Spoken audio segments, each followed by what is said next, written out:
as confirmações da direção correta na presença de Deus. Amém? Como que eu sei quais confirmações eu posso ter se eu estou na direção correta? Amém? Nós vimos aqui a convicção interior que nós sentimos no nosso coração, na página 53. A segunda é a palavra de Deus escrita, que é a base, né? Na página 53, na página 54, a paz de Deus, quando temos paz no nosso coração, né? E depois buscando um aconselhamento maduro dentro da palavra e a circunstância e providência divina. Em quinto lugar, na página 55.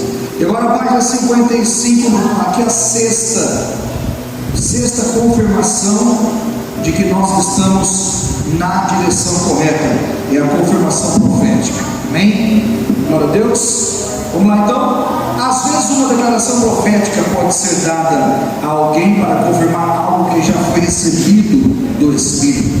Usei a palavra confirmação deliberadamente, porque isto é exatamente o que as declarações proféticas deveriam fazer.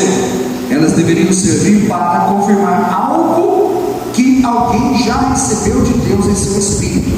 Deveríamos sempre ser cautelosos com relação às profecias aparentes que tendem a iniciar alguma coisa, ao invés de simplesmente confirmar. Se Deus quiser falar algo, Ele falará com você perfeitamente, dentro do seu próprio espírito, mas mais tarde ele poderá confirmar através de uma declaração profética, qual servirá para confirmação e estabelecer o que ele já lhe disse. Amém? Nunca faça nada simplesmente porque alguém profetizou, como você deveria fazer. Obtenha sua própria direção pessoal de Deus e depois, se uma profecia substanciar aquilo que você recebeu, então tudo bem. Declarações proféticas certamente não são infalíveis.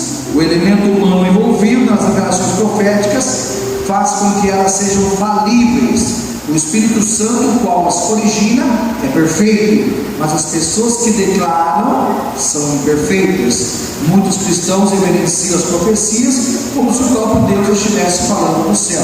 Irmão, nós precisamos entender o seguinte: sobre profecia, nós temos que ter cuidado. Quando alguém está profetizando para nós, está passando através, pode ser uma profecia de Deus, vinda de Deus, mas está passando pelo ser humano, através do ser humano. O ser humano, ele é falível, errôneo, cheio de falhas. Amém? Então as nossas atitudes têm que ser baseadas naquilo que está escrito na palavra. Amém? Pode ser talvez até uma confirmação, mas sempre haja na palavra de Deus. Amém? Já citei exemplos aqui de que aconteceu com pessoas que se basearam em revelação e profecia e tiveram problemas futuros. Então a palavra de Deus, ela é a profecia revelada ao teu coração. Entretanto, não é Deus que está falando diretamente, são homens falando em nome de Deus. Se essas pessoas estiverem realmente no Espírito, então tudo bem. Suas palavras edificarão, exortarão, consolarão a igreja, como está lá em 1 Coríntios 14, 3. Às vezes, infelizmente, as expressões proféticas podem estar vindo do coração das próprias pessoas, ou talvez estejam sendo coloridas, influenciadas pela inserção de alguns dos seus próprios pensamentos. Por causa disso, toda declaração profética deve ser julgada, a saber se ela é realmente uma palavra do Senhor antes que seja recebida, e certamente antes que seja praticada. 1 Coríntios 14, verso 29. Amém? Aqui a Bíblia fala para nós julgarmos se toda profecia provém de Deus. Amém? Como que eu julgo? Pela palavra. Está escrito? Não, rejeito. Está escrito, tem base? Sim, receba. Amém? Glória a Deus. Primeiro, deveria ser julgada no primeiro lugar portanto, um juiz perfeitamente objetivo. Se uma declaração profética não tiver em perfeita harmonia com os princípios expressos na Bíblia, ela será imediatamente duvidosa. Não importa quão religiosa ou espiritual uma declaração profética pareça, ela deve concordar inteiramente com a palavra, ainda que a profecia possa estar cheia de frases como eu, o Senhor te digo, meu servo. Isso com certeza não é uma garantia de precisão ou veracidade. A Bíblia é o nosso guia final, totalmente preciso e infalível. Sempre confie mais na Bíblia do que qualquer profecia. A palavra não diz que maldito é o homem que confia no homem, não é? Não somos traídos pelas pessoas, confiamos na pessoa, a pessoa vai entrar em nós, seja em palavras e atitudes, alguma coisa. O homem, ele muitas das vezes não cumpre com a sua palavra. Então nós temos que analisar as profecias baseadas na palavra de Deus. Amém? Segundo, as profecias devem ser julgadas pelo que Deus já mostrou o seu próprio Espírito. Se elas não testificam e não confirmam o que você já recebeu do Senhor, então não aceite nenhuma profecia pessoal. Certamente, a princípio, você não deve agir baseado nelas. Talvez você possa orar intensamente com relação a elas, submetendo-as a Deus e buscando a sua sabedoria e direção na questão. Terceiro, se um grupo de crentes estiver presente, quando a profecia for dada, então o julgamento da comunidade poderá ser dado a respeito da profecia. Qual é a opinião geral a respeito dela? Os crentes do grupo concordam que ela é verdadeiramente uma palavra de Deus, ou eles estão unidos no julgamento de que esta palavra não veio do Senhor e deveria, portanto, ser dada com muito cuidado? Muitas vidas inocentes têm sido arruinadas por terem agido muito prontamente em relação às profecias pessoais.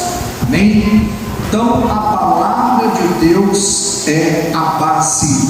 A palavra de Deus é a regra de fé, regra de fé e prática para todo cristão. Não é o que eu acho, o que eu penso, o que o parente diz, o que fulano diz, o que as pessoas dizem. É o que Deus diz na sua palavra. Se Deus aprovou, haja, vai ter sucesso. Se Deus reprovou, rejeite, porque vai ter perda. Amém? Glória a Deus. Vamos lá então, parte número 3, transformação da alma. A mente, um campo de batalha. Isso aqui é super importante. A nossa mente é um campo de batalha. Estamos sempre lutando na nossa mente. O inimigo, sabe qual que é a parte que o inimigo mais quer trabalhar na vida do cristão? É na mente. Porque não é a mente que comanda todo o corpo? Não é o teu cérebro que comanda o teu corpo? Teu coração voluntariamente, teu pulmão respira involuntariamente. Mas quem comanda o teu corpo é o teu cérebro. Você dá um comando para você levantar a mão, dá um comando para você ir para a esquerda, dá um comando para você ir para a direita. O comando vem do cérebro. Quando as pessoas têm morte cerebral, o que acontece com ela? Ela fica vegetando numa cama, não vive mais. Porque quem comanda o corpo é o cérebro. E o cérebro, a nossa mente, é onde o inimigo mais quer atacar. Por quê? Se ele atacar a sua mente, ele oprimir a sua mente, ele trazer angústia, tristeza e mágoa, o que acontece? Aquele cristão se torna um cristão derrotado. Por que pessoas entram em depressão? Porque elas deixam o campo mais importante, que é o campo da sua mente, ser usada ou manifestada ou influenciada por uma força maligna, por uma força demoníaca. Da mesma maneira, nós temos que deixar que o Espírito de Deus fale na nossa mente, fale na nossa mente através do seu Espírito e da sua palavra. Amém? É o tema que vamos entrar aqui agora, que é super importante. Vamos lá então? De acordo com a Bíblia, a mente do homem é comum se construir um campo de batalha, onde Satanás e seus maus espíritos contende contra a verdade e contra o crente. A mente e o espírito do homem são como uma cidadela que os maus espíritos anseiam por capturar. O campo aberto onde a batalha se trava para a conquista da cidade é a mente do homem. Em 2 Coríntios capítulo 10, verso 3 ao 5, o apóstolo Paulo compara os argumentos e os raciocínios do homem a uma fortaleza do inimigo. Ele descreve a mente como que possuída pelo inimigo e teve de ser quebrada, então, pela batalha travada. Muitos pensamentos rebeldes são armazenados nessas fortalezas e precisam ser levados cativos à obediência de Cristo. Tudo isso mostra claramente que a mente do homem é o cenário da batalha, onde os maus espíritos entram em conflito. Podemos ver como os poderes das trevas se relacionam principalmente com a mente do homem, e como ela é de uma forma peculiar suscetível aos ataques de Satanás. Com respeito às outras funções da alma, vontade e emoção, Satanás não tem como fazer nada, a menos que ele tenha ganho algum terreno neles. Mas com respeito à mente, ele pode operar livremente, sem primeiro persuadir o homem ou garantir o seu convite. Glória a Deus, amém? Então, irmãos, a mente é um campo de batalha. Para o inimigo tomar o corpo da pessoa, primeiro ele tem que tomar a mente da pessoa, né? É a mesma coisa que um pecado, entendeu? Para a pessoa ir pecar, primeiro o diabo tem que trabalhar na mente dela, conquistar a mente dela, convencer ela na mente dela, daquela pessoa, e aí ele subjuga aquela pessoa ao pecado, ao vício, à prostituição, ao adultério. Então a nossa mente tem que ser guiada, limpa pelo poder da palavra. Não podemos dar ouvido a outras vozes a não ser a voz da palavra de Deus pelo Espírito Santo. Amém? Ah, mas é meu pai. Não interessa. Teu pai muitas das vezes não tem a direção de Deus. Ah, mas é minha irmã que eu amo. Ah, mas é a minha mãe. Não importa, irmãos. Às vezes o pai e a mãe não têm conhecimento da palavra, e muitas das vezes são usados pelo inimigo. Verdade. Já citei várias vezes aqui a passagem de Pedro. Pedro falou para Jesus: Senhor, não vai morrer na cruz não, Senhor. E o que Jesus falou para ele? Arreda-te de mim, Satanás. Pedro naquele momento está sendo usado pelo diabo. Se Pedro foi usado pelo diabo quando andava com Jesus, você acha que talvez o diabo não vai usar alguém para te desmotivar? Para fazer você parar de vir à igreja?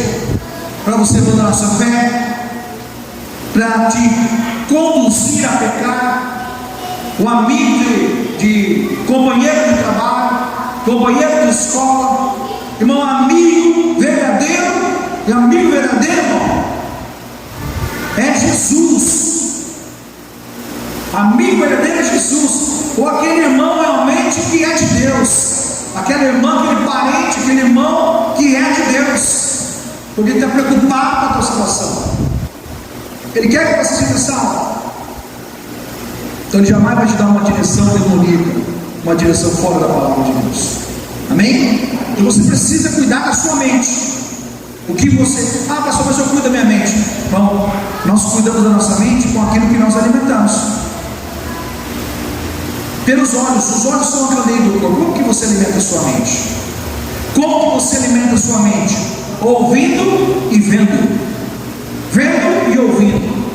Aquilo que você vê é aquilo que você alimenta. Se você vê coisas que são do maligno, sua mente está sendo alimentada com coisas do maligno. Se você vê, ouve aquilo que é de Deus, sua mente é alimentada com as coisas do Espírito Santo de Deus. Amém? Glória a Deus. Vamos então para a apostila.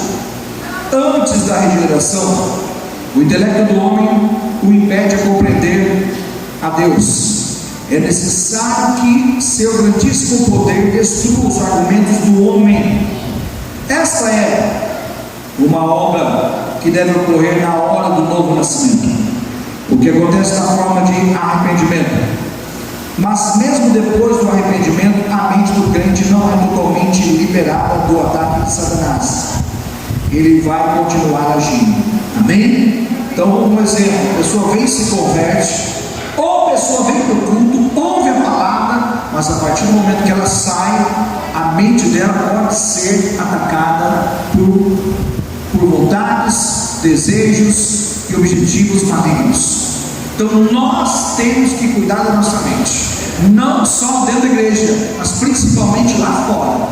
Amém? Principalmente lá fora, dentro de casa, na família, com aquilo que assistimos, com aquilo que vemos, não é verdade? Com aquilo que nós nos envolvemos. Você vê, nos países aonde são países, entre aspas, que tem muitas guerras, as crianças pequenininhas já são instruídas a guerrear, são instruídas a ter um espírito de guerra, a lutar, são treinadas com armamento desde crianças. Quando eles crescem, eles viram o quê? Soldados de guerra. Por quê? É o que ela é instruída. Aquilo que você instrui, de maneira também que você pegar uma criança e instruir ela só para o bem, ela vai fazer coisas boas. Então, é a mente, o alimentar da mente é o resultado que vai acontecer na vida daquela pessoa. Voltando para a apostila, em 2 Coríntios capítulo 1, versículo 3, Paulo reconhece que o Deus deste mundo segue a mente dos não crentes e engana a mente dos que creem. Hoje, muitas vezes, Satanás se disfarça como um anjo de luz, a fim de conduzir os santos, propagando um evangelho diferente do evangelho da graça de Deus. Na verdade, são poucos os que poderiam imaginar que o diabo poderia dar bons pensamentos aos homens. É impossível que o Filho de Deus tenha uma nova vida e um novo coração e ainda não ter uma nova cabeça. Como frequentemente as intenções do coração são diretamente puras, mas os pensamentos na cabeça são confusos. Se a mente do cristão não é renovada, sua vida está destinada a ser desequilibrada e estreita. O povo de Deus precisa saber que, se desejam viver uma vida plena, sua mente deve ser renovada. A Bíblia declara enfaticamente que devemos ser transformados pela renovação da nossa mente. Está lá em Romanos capítulo 12, versículo 12. A nós, que faz esse versículo é muito bonito, que fala para nós apresentarmos os nossos corpos como um sacrifício vivo, santo e agradável. Apresentar a nossa mente, que aconteça tudo isso pela renovação da nossa mente. Como que a minha mente é renovada? Para que renovar? Por que você renova? Porque as coisas estão ficando velhas, a roupa está ficando velha, você vai renovar a sua roupa, você vai comprar uma roupa mais nova, correto? Porque aquela roupa já está rasgando, ela já está ficando muito desbotada, já está cansada, Então você vai renovar a roupa. A mesma coisa é a mente, tem que ser renovada. De que jeito? Estudando a palavra de Deus, amém? Meditando na palavra de Deus. Glória a Deus. E o cristão que não renova a sua mente é a mesma coisa de uma planta que você rega cada 2 meses. Tem que regar todo dia, um pouquinho todo dia, um pouquinho todo dia, um pouquinho da palavra todo dia, um pouquinho de oração todo dia, um pouquinho de louvor todo dia, um pouquinho de comunhão todo dia, Esse é o renovado da nossa mente. Amém? Vamos lá? A mente sob o ataque dos maus espíritos, o cristão pode descobrir que é incapaz de regular a sua vida mental, fazer com que ela obedeça o propósito da sua vontade. Pergunte a si mesmo: quem controla a minha mente? Eu mesmo? Se assim for, porque não posso controlar agora, é Deus que dirige a minha mente? Eu não sou eu, nem Deus Deus que regula a vida mental. Quem então está no controle? Obviamente que são os poderes das trevas. Por isso sempre o Filho de Deus observa que não tem mais capacidade de governar a mente. Ele deve perceber logo que é o inimigo que está dirigindo. Amém? Amém? Amém. Quando alguma pessoa tem algum desejo de morte, é Deus ou é o diabo? Diabo. Quando alguém tem um desejo de ódio, esse ódio que está na mente dele e no coração dele, veio de Deus ou veio do diabo? Entendeu? Então a nossa mente é um campo da batalha. Se você se deixar vencer neste campo da batalha que é a tua mente, o inimigo terá domínio sobre todo o teu corpo, sobre todas as suas atitudes, sobre todos os teus desejos, sobre todas as tuas emoções. Amém? Vou falar de novo. A tua mente é o campo de batalha. Você não pode deixar o inimigo vencer você na tua mente, porque se você deixar o inimigo vencer a você mesma, você mesmo na tua mente, ele terá domínio sobre os seus desejos, ele terá domínio sobre as tuas emoções, ele terá domínio sobre o teu corpo, ele terá domínio sobre a tua alma. Amém? Então o campo de batalha que o inimigo quer trabalhar não é o coração, não é o corpo físico, não é a alma, são as emoções, é a mente. Não deixe o diabo tomar a sua mente, colocar. Como que o diabo toma a mente? Quando ele coloca desejos que são contrários à palavra de Deus. Ele está tomando a minha mente. Quando ele coloca o desejo, vamos supor, a pessoa está vindo na igreja, daqui a pouco ele começa a ter desejos de adultério, de trair sua esposa, de trair seu marido. O diabo está jogando, está tomando a mente dela, ou a mente dele. E o que ele tem que fazer? Repreender, expulsar, se consagrar e não aceitar. Porque se ele aceitar, está na mente ainda, pois vai descer para o coração. E aí ele vai consumar. E aí o diabo destruiu a vida dele. Porque se ele tomar a mente, ele toma conta das emoções. Se ele tomar conta das emoções, ele toma conta do corpo. Então a mente é o campo de batalha que você não pode deixar o diabo entrar. Em nome de Jesus. Amém? Vamos lá. O fato que devemos sempre manter em mente é este: o homem possui vontade livre, que é o livre-arbítrio. A intenção de Deus é que o homem tenha controle de si mesmo. Ele tem autoridade para regular a cada uma de suas capacidades naturais.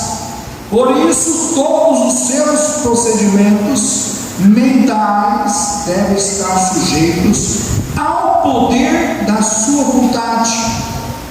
O cristão deve perguntar a si mesmo.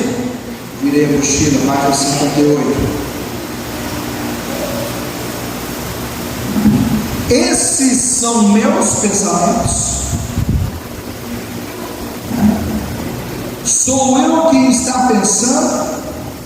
Se não sou eu, então deve ser o espírito maligno capaz de operar na mente do homem. É quando vem um pensamento na tua mente que é contrário à direção da palavra. Essa pessoa deve saber que nesse caso não se deve ter intenção de pensar. Ainda assim, pensamentos brotaram na sua cabeça. Mas sua conclusão deve ser que esses pensamentos não são seus, esse sim do espírito maligno. Mas como saber se um pensamento é seu ou do espírito maligno? O cristão deve observar como ele surgiu. Amém? A Bíblia diz, irmãos, que com o escudo da fé, e a fé vem pelo ouvir a palavra de Deus, e com o escudo da fé nós interceptamos os dardos dardos inflamados do maligno. O que você acha que são esses dardos inflamados? O que você acha que é? E aonde que você acha que esses dardos inflamados do maligno nos atingem? Primeiro na mente. Quando você tem ódio, você não tem ódio, não tem mágoa no coração. Mas para primeiro você ter mágoa e ódio no coração, teve que a mente se atingir. Alguém tem que ter feito alguma coisa de ruim para você, que você viu, que você raciocinou, e que na sua mente você desejou vingança, e aí o ódio e a mágoa nasceu no coração. Está entendendo? Então nós precisamos entender que os maus pensamentos, eles vêm do diabo. Às vezes você tem algum sentimento e você sente um ódio a alguma pessoa, algum sentimento, algum pensamento que vem, seja contra alguém, seja para pecar, seja para abandonar a obra de Deus. Raciocina comigo, irmão. Nós estamos fazendo a obra de Deus. Aqueles que fazem a obra de Deus, que se dedicam um pouco mais, que nem os pastores, os obreiros, os irmãos do céu. Quando vem um pensamento na sua cabeça, é para você parar de fazer aquilo que Deus colocou você para fazer. Esse pensamento, você acha que está vindo de Deus? Foi uma seta de Deus que atingiu sua mente? Ou foi uma seta do diabo que atingiu sua mente? É a vontade de Deus que a pessoa, que eu vou dizer, o seu exemplo, pare de fazer a obra de Deus? Sim ou não? Não é a vontade de Deus, é a vontade do maligno. Isso acontece. O inimigo vem e joga a seta no coração. O inimigo vem e ele quer parar você. Ele quer que você não venha mais no culto, que você não venha no culto de estudo, né? Como um culto desse. Não quer que você venha nos cultos de domingo, não quer que você participe da célula, não quer que você dirija a célula. Então nós temos que cuidar desse campo, não deixar o diabo e nenhuma outra vontade tomar conta dos nossos pensamentos. Amém? Voltando. Se a sua faculdade mental está tranquila e serena, funcionando normalmente, naturalmente, e de repente um pensamento desordenado, sem qualquer ligação com as atuais circunstâncias brota, muito provavelmente é uma ação dos maus espíritos. Eles estão tentando injetar os seus pensamentos na sua cabeça. Os espíritos estão tentando injetar os pensamentos dele na sua mente, na cabeça do crente, e assim levá-lo a aceitá-los como seu. Se o Filho de Deus não deu origem à ideia, mas pelo contrário se opõe a ela, mesmo assim que ela continua na sua cabeça, pode concluir que o pensamento vem do inimigo. Eu estava falando. Outra coisa também, irmão, olha aqui para mim. Muitas vezes o diabo vai usar de circunstâncias no casamento, na família, no trabalho, ou às vezes até dentro da igreja, para tirar você do chamado que Deus tem para a tua vida.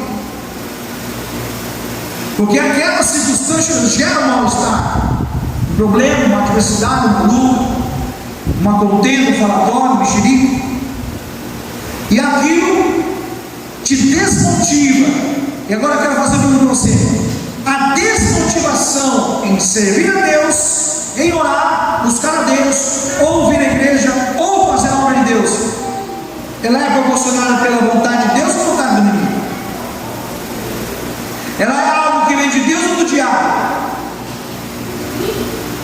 Só que ela não pode, você não pode deixar ela trabalhar na sua mente, a ponto de te convencer, a ponto de te destruir, a ponto de te parar. Não pode. Você não pode deixar os dardos inflamados do maligno tomar tua mente a ponto de parar você, a ponto de neutralizar você, a ponto de fazer você parar e deixar aquilo que Deus colocou na tua mão. Posso ouvir glória a Deus? Olha aqui que lindo. Cada pensamento que o homem escolher não pensar, e cada um que se opõe à vontade do homem, não vem dele, sim do exterior. É muito importante saber que os poderes das trevas operam não apenas do lado de fora, mas do lado de dentro do homem também. Isso quer dizer que eles podem se comprimir na vida de pensamento do homem e operar ali. Os espíritos malignos possuem uma capacidade de comunicação que o homem não possui.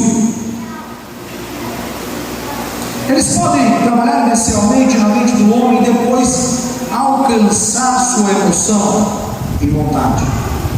A Bíblia mostra claramente que os poderes das trevas tanto podem comunicar ideias ao homem como tirá-las dele. O diabo já havia colocado no coração de Jesus, no coração de Judas Iscariote, filho de Simão, que o traísse, lá em João 13:2. Logo vem o diabo e tira-lhes do coração a palavra, Lucas 8:12. Olha aqui para mim. Judas comia com Jesus, andava com Jesus, vivia com Jesus, tocava em Jesus, viu os milagres que Jesus fez. Mas chegou o momento que Judas deixou o diabo tomar conta. No entanto, que quando Jesus estava comendo junto com os discípulos, ceando junto com os discípulos, aí ele põe a mão no prato junto com Judas para pegar um pedaço de pão. E aí Jesus fala para Judas: aquele que põe a mão no prato comigo, esse há de me trair. Judas se assusta, e aí Jesus aponta o dedo para ele e fala: por que deixaste Satanás encher teu coração? Por que o coração dele estava cheio? Porque o diabo já tinha trabalhado na mente. O sacerdote falou: você conhece Jesus? Sim, conheço. Ele é tesoureiro, ele sabe grana. Ele me conta então que é Jesus. Fala para mim que é Jesus.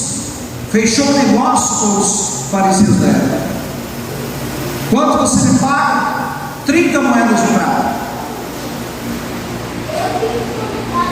Depois que Judas morreu, que ele foi e se enforcou, pegaram o dinheiro e foram levar no templo para dar de oferta. Sabia disso? As 30 moedas de prata foram levar no templo para dar de oferta. O sacerdote não aceitou: não, esse dinheiro aqui eu não quero não. Dinheiro de oferta era traição de Cristo? Jamais. Aí foram comprar um terreno, que foi chamado Campo de Sangue, que é onde Judas foi enterrado. Então, irmãos, a mente é o campo da batalha. Você tem que primeiro vencer o diabo na mente, não deixar ele tomar tua mente. Não deixar ele tomar tua mente, porque a hora que ele tomar tua mente, colocar a vontade dele na tua mente, o teu coração vai obedecer, o teu corpo vai obedecer e as suas emoções vão obedecer.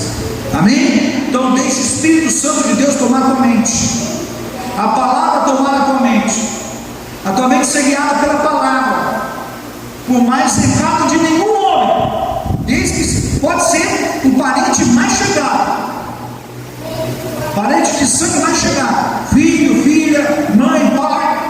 Mas se trazer uma palavra para você, fora da direção de Deus, um aconselhamento para você, fora da direção de Deus, rejeite-o em nome de Jesus. Não é rejeitar a pessoa, rejeitar a instrução, rejeitar a palavra, a direção que ela vem te dar. Amém? As causas do ataque dos maus espíritos. Nós vamos começar isso aqui, eu vou parar no meio, tá? Mas é de suma importância você vir na próxima aula para você entender. Amém? Sobre a mente aqui, ok, irmãos? Tranquilo? Sua mente é o campo da batalha. O diabo sempre vai tentar tomar a tua mente. Então, cuida da tua mente, alimenta a tua mente, veja e ouça. Como que alimenta a minha mente? Vendo. Aquilo que eu vejo durante o dia é aquilo que eu vou viver. Se você vê notícias ruins, de desgraça, de coisas ruins, em catástrofe, isso, aquilo outro, o que vai acontecer com o teu espírito? Você vai ficar destruído. Você vai ficar desanimado. Você vai ficar cabisbaixo. Você vai achar também que uma bomba vai vir e vai cair na sua cabeça. Se você vê durante o dia todo palavras de vitória, palavras de conquista, versículos bíblicos, instrução da palavra, alimenta a tua alma com as coisas que são de Deus, o que vai acontecer com o teu espírito, com o teu coração, com a tua vida? Vitoriosa. Por mais que você passe por luta, você não vai se subjugar àquela circunstância. Você vai vencer ela. Você vai ficar na frente, vai ter a vitória para você. Porque tua mente está alimentada através da tua visão, através do teu ver,